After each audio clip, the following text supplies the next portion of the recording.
Hello class, today we are going to finish up this CUDA software worksheet on the equation of circles. Once again, I am leaving a link to the worksheet in the description, so go ahead and click on that and follow along if you are so inclined. We've got 6 problems. Let's see what we can do. Before we get started, you should probably take down the standard form equation of a circle if you don't have it already. If you do have notes on this already, now would be a great time to get them out. Go ahead and pause the video and do so, and let's get started with number 9. In number 9, we are given the center and the radius. So this is really just a matter of copying and pasting, right? That 13 is h, that negative 13 is k, the radius is 4.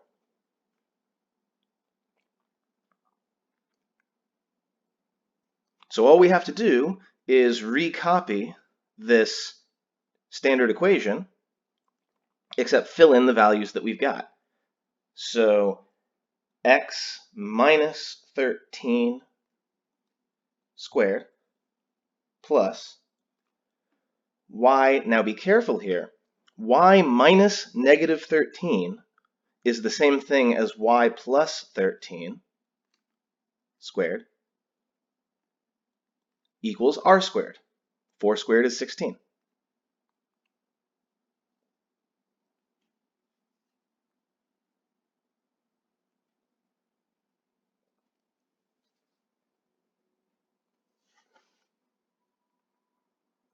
That's all there is to that one. Okay, so for number 10 here, we have the center of the circle is negative 13, negative 16, so we already have h and k.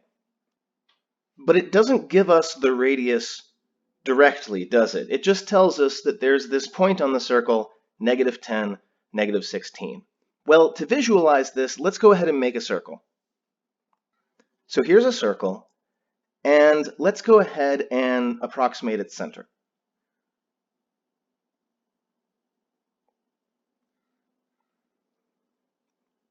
That seems about right to me.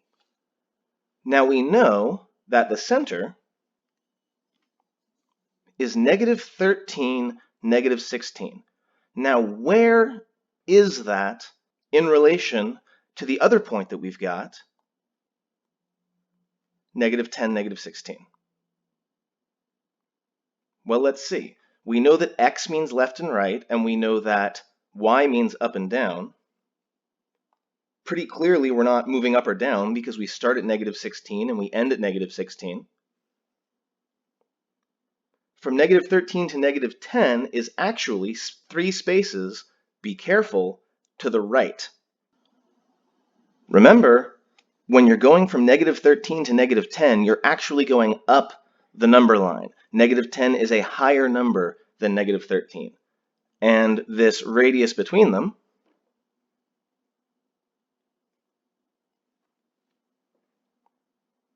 is 3.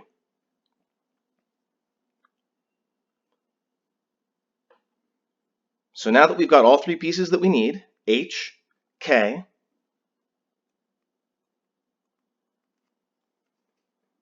and r, we just have to copy paste those values into the equation and we'll be done.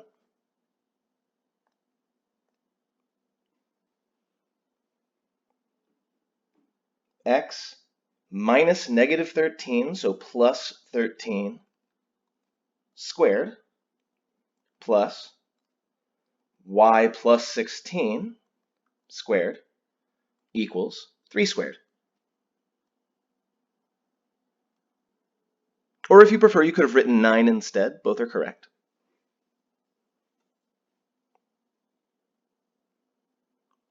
Onward to number 11.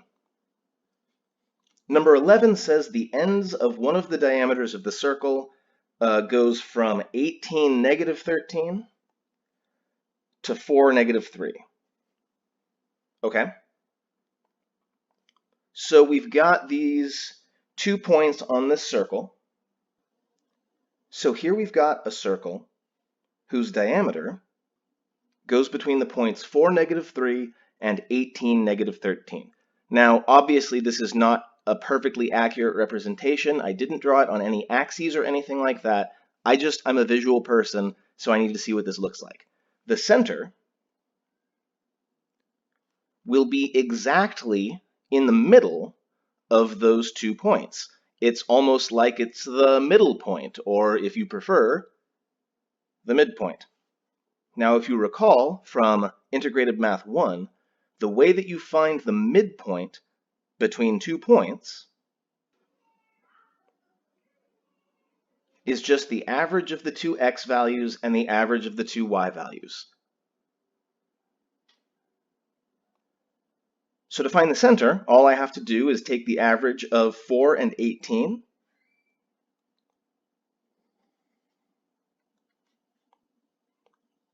and then do the same thing for the y's.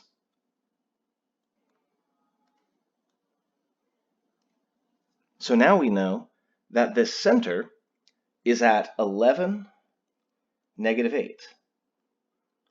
We've got h and k. Now all we have to do is find the radius. We're almost there. Let me zoom in on this circle. What we need now is to figure out how far away these 2 points are from each other, the center and really either of these 2 points. So I'm going to make a little right triangle, and we'll use the Pythagorean theorem to see how far away these 2 points are.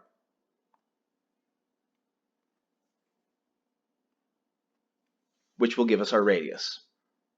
Well, let's see. Let's look at the x values here. We start at x equals 4, and we end at x equals 11. So how far has it gone? Well, you can use your fingers for that. 5, 6, 7, 8, 9, 10, 11. That's 7 right there. The horizontal distance between these 2 points is 7.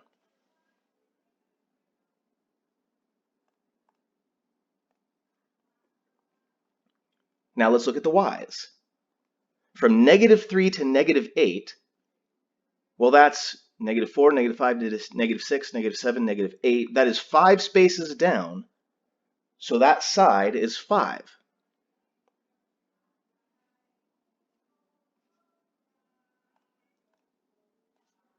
I hope you see where I'm going with this. We can use the Pythagorean theorem on this small right triangle to find the radius, and then we'll be done. So let's see. 5 squared plus 7 squared equals r squared. 5 squared is 25. 7 squared is 49. So 25 and 49 is 74. So r squared is 74. And again, I want to make it as clear as I can that you don't need to actually take the square root of 74, because again, looking back at the equation, you're not asked for r, you're asked for r squared, okay? We just found out that r squared is 74, so instead of actually taking the square root, we're just going to plug that in to our equation. Now I'm running out of space here. There, that's a little better. All right, moving on. Let's take a look at number 12. We are looking for the equation of a circle that has a center at 10, negative 14, and is, here's a weird word, tangent to x equals 13. So what does that mean? Well, this isn't a perfect definition of tangent, but for our purposes, we'll say it just barely touches it once. So I'm going to go off to the side here, and let's actually go ahead and make some axes. So x equals 13. Well, if you remember from IM1, x equals 13 is a vertical line. And because 13 is a positive number, it's going to be to the right of the origin. Okay, and we know that the center of the circle is at 10, negative 14. So I'm going to say somewhere like that. If this blue dotted line is x equals 13, then yeah, I would say that's about x equals 10. Yeah? So if we have a circle whose center is x equals 10, and it is tangent to x equals 13, well, that radius is 3, right? The distance from x equals 10 to x equals 13 is 3. So we now have everything we need. We've got the center, and we've got the radius, which is 3. So we can write this down. X minus 10 squared plus y plus 14 squared equals 3 squared. We got 2 more.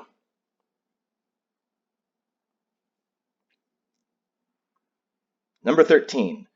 It says that the center lies in the first quadrant, tangent to x equals 8, y equals 3, and x equals 14. Now that's confusing.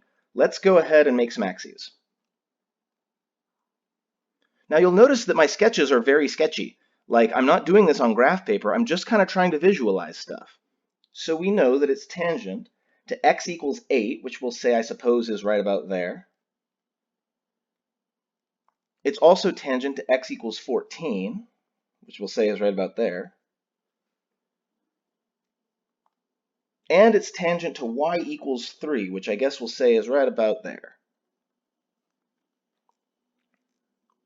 So there are only 2 places that this circle can be. It can be up here, or it could be down here. But we know it's not the second one because the problem specifies that the center is in the first quadrant. If you recall from IM1, this is quadrant 1, and then it proceeds in a counterclockwise fashion. Quadrant 2, quadrant 3, quadrant 4. And yes, we tend to use Roman numerals when it comes to quadrants. So here's our circle.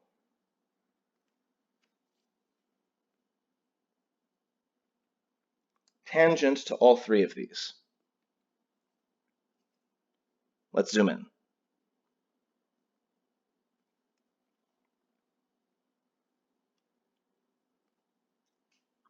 We need to know what that center is. We know that this here is x equals 8, and this here is x equals 14. We don't know the y values yet.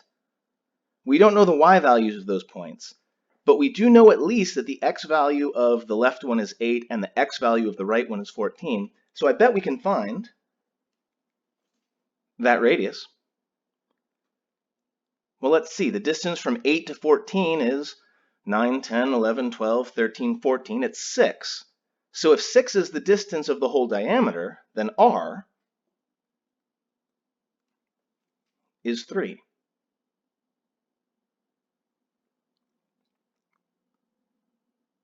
So we've got one thing, but we still don't know where exactly our center is. Or do we? If that radius to the left is 3, then this radius going straight down is also 3. And if you recall, this blue bit here was y equals 3. So if this center is 3 spaces above y equals 3, well then, the center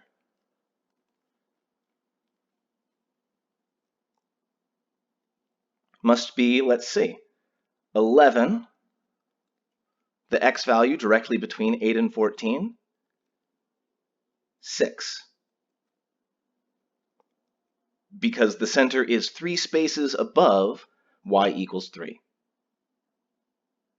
We've got the radius, we've got the center, we can write an equation.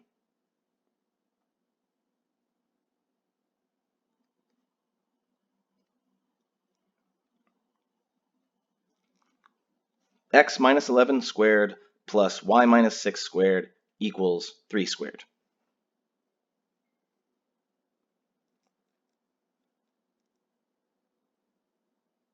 All right, we got one more of these and then we'll be done.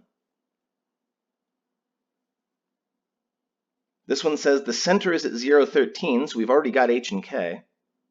And it says the area is 25 pi. Interesting, we've got its area, but we don't want the area, we want the radius.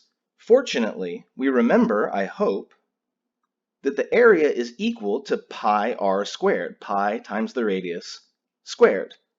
Normally we're given the radius and told to find the area, but this time we have the area, but we need the radius. So once again, we do some substitution, we do some solving. Since the area is 25 pi, we take out a and put in 25 pi.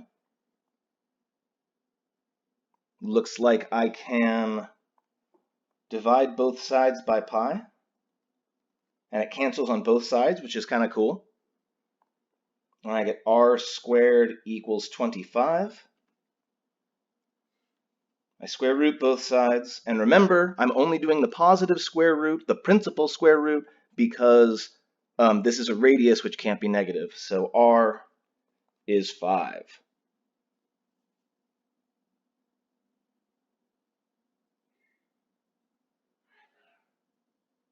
Bless you. So now that we've got the radius and the center, we can start writing our equation.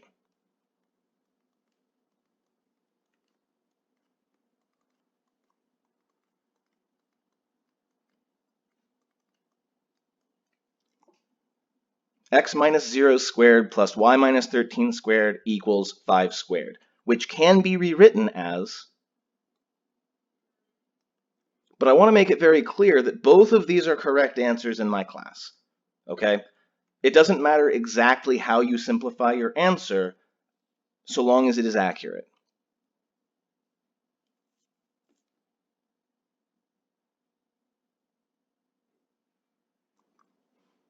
So that's the end of this worksheet and, believe it or not, for now at least, the end of graphing circles. You will do this and much, much more building up off of this in IM3, but for this year, this is the last of circle equations that you'll be seeing.